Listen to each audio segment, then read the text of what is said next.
Alright, here are some of the lesser known to the most widely spread scientific misconceptions for you to bring up during family dinner. Number 10, microwave makes food radioactive.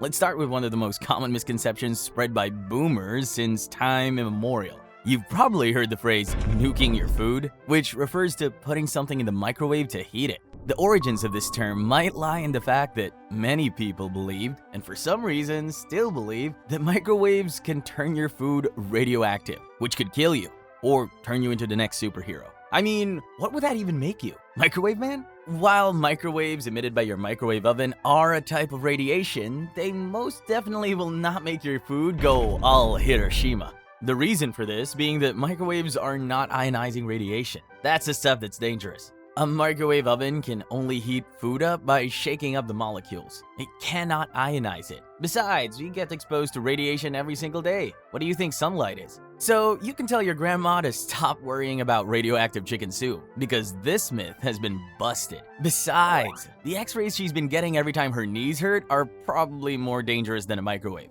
Number 9. Polaris is the brightest star. We've been hearing this one since we were children. Some of us learned this in school, but what'd you know, it just ain't true. Polaris, or the North Star, has been labeled time and again to be the brightest star in the night sky. It's been used by lost lovers to find their way in the darkness in many a fairy tale, and explorers have handily used it as a compass to locate the northern direction in the dead of the night. This is part of the reason why this myth made its way so far, as even our textbooks. Well, we hate to break it to you guys, but our boy Polaris doesn't even make the top 40 when it comes to the brightest stars. The brightest one being none other than the sun.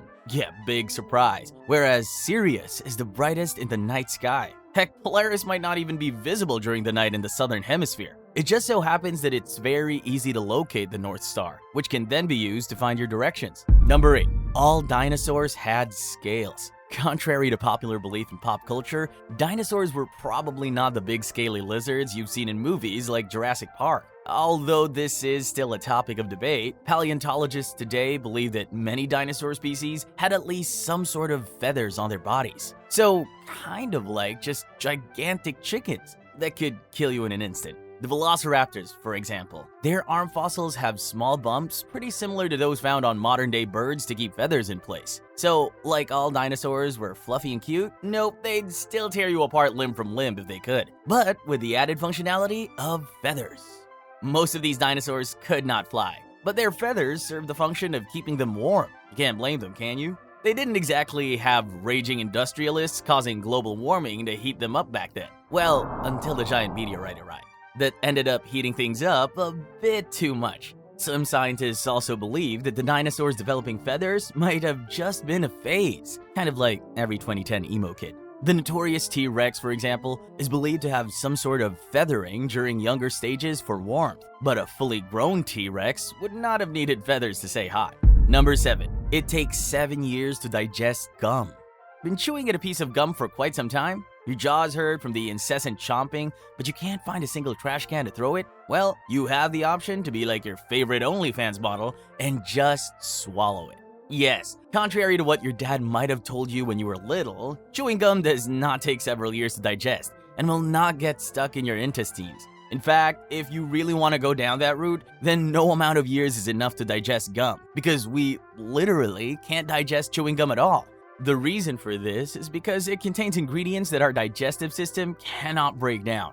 While most of what we eat gets broken down by acids and enzymes in our stomach and intestines, the gum base used in chewing gum is made of synthetic polymers or natural latex, which are not digestible by our bodies. When you swallow gum, it passes through your digestive tract fully intact, after which the gum simply makes its way through your system and gets out the opposite end. And that's it. This doesn't pose any serious health risks for occasional gum swallowers. That being said, taking in large amount of gums regularly could potentially cause some digestive issues in kids. So it's probably better for them if you let them think that the gum's gonna be there for 7 years, so they don't start gulping it up like syrup.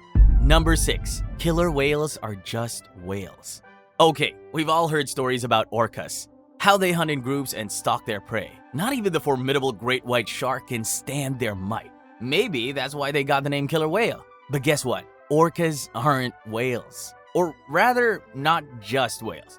Orcas actually belong to the oceanic dolphin family, and are its largest members. So they are in fact dolphins. However, they aren't just dolphins. You see, the dolphin family is actually part of the suborder Odontoceti, which is basically a fancy name for toothed whales. What this means is that all dolphins are whales, and all dolphins are dolphins, but all whales are definitely not dolphins. Does that make sense? So the next time somebody asks you if orcas are whales or dolphins, you can confidently reply with a resounding yes, followed by an unnecessarily detailed lecture on taxonomy and marine life classification. Number 5. Centrifugal force. The infamous centrifugal force. The superstar of the spinning world. It's the force that makes you feel like you're about to be flung off a merry-go-round at any moment, even though you're just trying to enjoy your ride. And it's the go-to explanation for all the crazy stunts those crazy mofos are pulling off in the latest Fast and Furious movies. Like literally crossing ravines with just a rope and a car. Are they even about cars anymore? But here's the kicker. Centrifugal force isn't exactly real in the traditional sense. Nope, it's more like a ghost force, haunting our understanding of physics. You see, it's the brainchild of our quirky perception when we find ourselves in a spinning frame of reference. Basically, it's centripetal force, viewed from a sort of a different angle, so to speak. You can picture it like this. You're on a merry-go-round, spinning faster than a squirrel wheel. Suddenly, you feel like you're being pushed away. This is actually due to the centripetal force, the real MVP here, pulling you towards the center of the spin. You can also think about this in terms of inertia and Newton's first law. Your body wants to go in a straight line at any particular point. That's why you feel like you're going to be pulled away from the merry-go-round. But our brains, being the tricksters they are, interpret this as a separate outward force. Hence, the birth of centrifugal force. Yeah, everything you studied in physics class was a lie. And the Earth is actually flat. Number 4. Birds reject their babies if you touch them.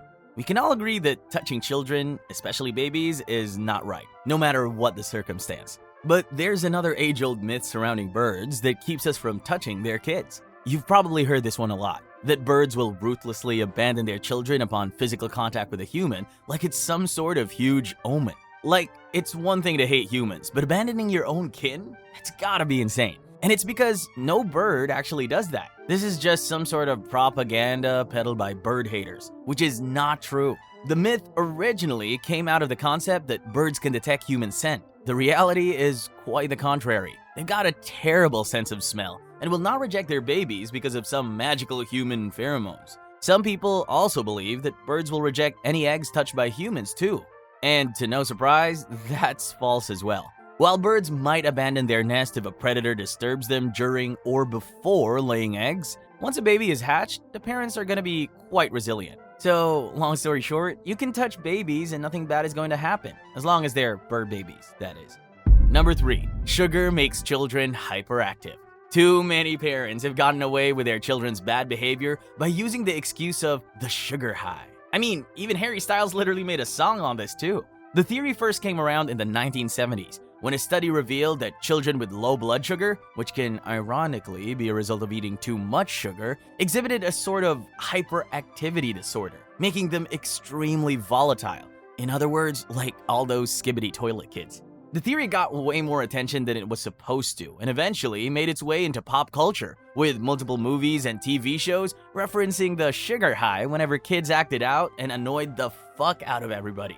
Scientifically speaking, the theory has long since debunked, and it was discovered that low blood sugar is pretty normal. Further studies found out that sugar does not cause any sort of hyperactivity in kids at all.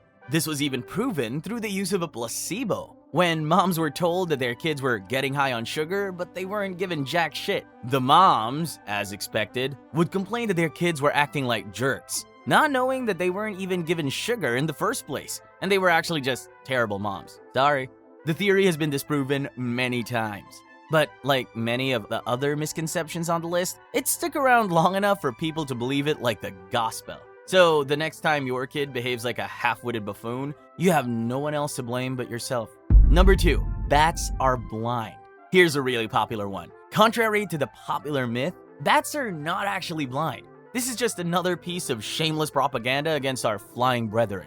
In fact, most bats have excellent vision, especially those that are active during the day or at dusk. However, many species of bats are nocturnal, and they rely heavily on echolocation to navigate and hunt for prey in low-light conditions. Echolocation is basically a sophisticated system where bats emit sound waves and listen to the echoes bouncing back from objects in their environment. So, kind of like just screaming really loudly at random shit to see if there's anything in the way. This allows them to see very clearly during the night, enabling them to detect obstacles and locate prey even in pitch black darkness. That being said, their eyes are fully functional, and probably better than yours, at least at nighttime. While echolocation is incredibly effective for bats, their reliance on it laid the foundation for the myth of them having poor eyesight. They're so good at seeing through shit that the myths had to surface, calling them blind to nerf them. Their tiny sensitive eyes are adapted to their specific lifestyles, and many species have relatively good eyesight, which they use alongside echolocation to get an even better feel for the world around them. Number 1. Humans only use 10% of their brains. And here comes the number 1 myth that almost everyone has heard about at least once in their life. The whole unlocking hidden brain power idea sounds like a plot straight out of a sci-fi flick, doesn't it? I mean, they actually made a whole movie about this shit. But sorry to burst your bubble, people, it's not exactly a blockbuster in real life. So here's how it started.